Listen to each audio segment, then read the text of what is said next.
ఇది Vemulawada parking area. Temple దగ్గర ఉన్న హోటల్స్. ఇక్కడ పూజ సామాగ్రి కొనుగోలు చేయొచ్చు. ఇది వేములవాడ రాజరాజేశ్వరి దేవాలయం. వేములవాడ దక్షిణ కాశీగా పిలువబడింది. ఇది కరీంనగర్ నుంచి 36 కిలోమీటర్స్, హైదరాబాద్ నుంచి 162 కిలోమీటర్స్ దూరంలో ఉంది.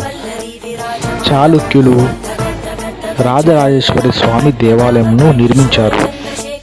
రాజరాజేశ్వరి స్వామి పేరు ఎలా వచ్చిందంటే రాజాదిత్య రాజు దేవాలయంను కట్టించారు, అందుకే రాజరాజేశ్వర స్వామి అనే పేరు వచ్చింది. ఇది ప్రసాదం కౌంటర్.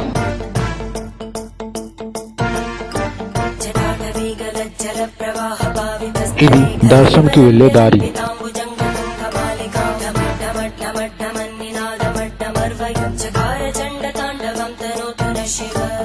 ఇది కోడెను కట్టేయడానికి దారి.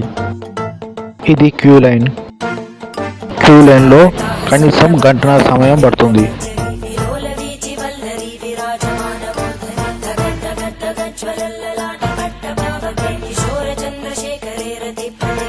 క్యూ లైన్లో ఫుడ్ కూడా సప్లై చేస్తారు. భక్తులు చేసే రకరకాల పూజలో ముఖ్యమైనది కోడముక్కు. కోడముక్కు తీర్చిన వాళ్ళు భక్తుల పాపాలు తొలగిపోతాయి. ఇది హజరత్ బాబా కాజా దర్గా. ఇది గండ దీపం.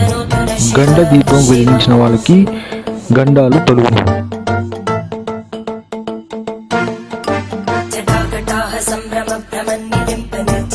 ఇక్కడి నుంచి ఎగ్జిట్ కి దారి.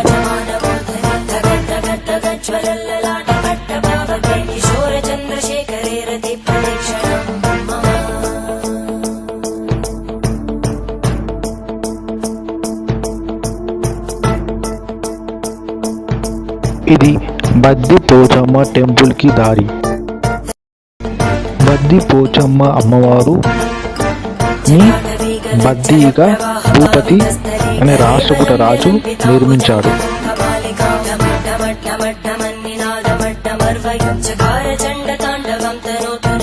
ఇక సమాప్తం.